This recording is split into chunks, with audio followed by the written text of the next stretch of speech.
$200,000 in cash, no questions, no negotiation, and somehow, against all odds, he got every single dollar. But that was only the beginning, because just a few hours later, this man would step out of a passenger airplane into a freezing, stormy night and disappear forever. More than half a century has passed since that night. The FBI spent decades trying to solve the mystery. Hundreds of suspects were questioned. Thousands of pieces of evidence were collected and analyzed. Entire files were filled with theories, clues, and unanswered questions.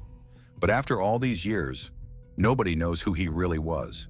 The world only remembers him by one name, D.B. Cooper. And perhaps the strangest part of the story is that he never looked like a criminal. To everyone around him, he appeared completely ordinary, a calm businessman, a polite passenger, a man wearing a suit, carrying a simple black leather briefcase, the kind of person you would see at an airport and forget moments later. But hidden behind that ordinary appearance was a plan that would become one of the greatest unsolved mysteries in aviation history.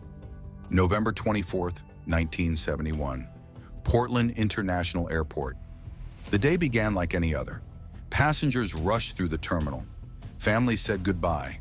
Travelers carried their luggage toward their gates, completely unaware that one of them was about to change aviation history forever. A man walked into the airport and purchased a one-way ticket to Seattle. The destination, Northwest Orient Flight 305. Nothing about him seemed unusual. No suspicious behavior. No obvious warning signs. Just a quiet passenger holding a worn black leather briefcase.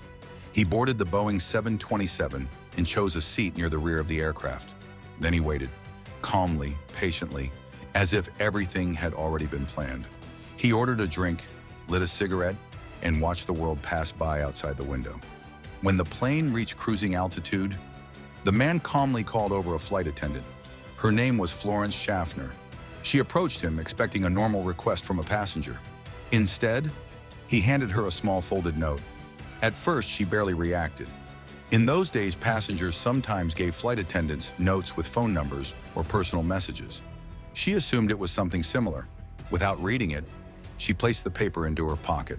But the man leaned closer and quietly said, "Miss, you better read that note. I have a bomb." In that exact moment, everything changed. A normal domestic flight became the beginning of one of the most mysterious events in aviation history. The flight attendant opened the note and immediately understood. This was not a joke. This was not a bluff. The man had a plan. She walked toward the cockpit, trying to remain calm. But once the crew saw the message, they realized the situation was serious. The passenger had very specific demands: $200,000 in cash, 4 parachutes, and a fuel truck waiting in Seattle. The authorities now faced an impossible decision: refuse and risk the lives of everyone aboard, or cooperate with a hijacker and hope they could stop him later. For nearly 2 hours, the Boeing 727 circled above Seattle, and on the ground a massive operation began. Bank employees rushed to collect the ransom money. Thousands of $20 bills were counted one by one. Their serial numbers were recorded, because investigators hoped that someday those bills might lead them to the person behind the crime. At the same time, airport workers searched for parachutes. Not 1, not 2, but 4. Every detail mattered, because nobody knew what this man planned to do next.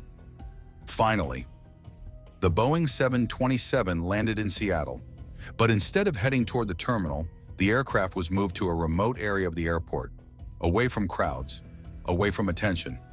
Heavy rain covered the runway as everyone waited for the exchange. The money arrived, the parachutes arrived, and the mysterious passenger calmly checked everything. Everything was exactly as he demanded. For the people on the ground, this was the moment when they expected the situation to end. But they were wrong. The most unbelievable part of the plan had not even started yet. The man who had calmly taken control of the aircraft was not interested in escaping by car or disappearing into the crowd. He had something much more dangerous in mind. But then, he made a decision nobody expected. He ordered all passengers to leave the aircraft. One by one, frightened travelers walked down the stairs and returned to safety. They had survived, but they had no idea they had just become part of one of the greatest unsolved mysteries in aviation history. When the doors closed again, Only the flight crew and the mysterious passenger remained. The engine started, and the Boeing 727 disappeared into the storm once more. But this time, the real plan began. After takeoff, he gave the pilots new instructions. Fly lower, reduce speed, keep the landing gear extended, and continue toward Mexico. These were not random choices.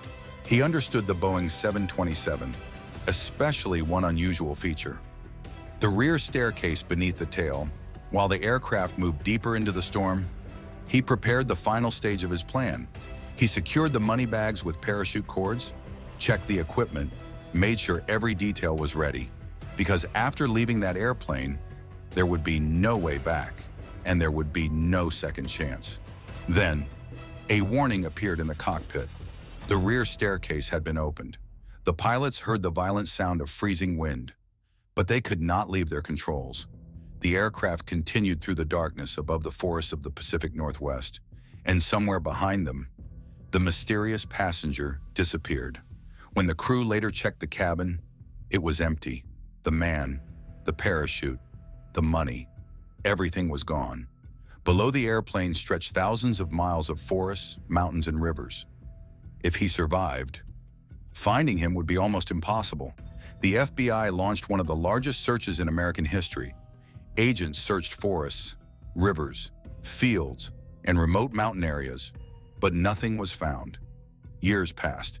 Then, in 1980, a young boy discovered something buried near the Columbia River, several damaged bundles of $20 bills.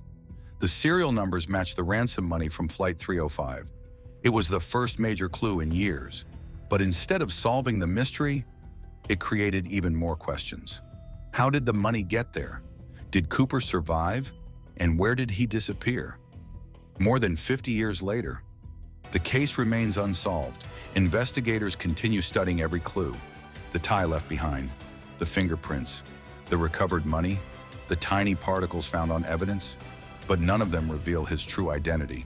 Some believe he died during the jump. Others believe he survived, walked away, and lived the rest of his life under another name. Thousands of suspects have been investigated. Hundreds of theories have appeared, but the truth remains hidden. Because perhaps the greatest mystery is not who D.B. Cooper was, it is how one man stepped out of an airplane into a stormy night and vanished without leaving the world a single answer.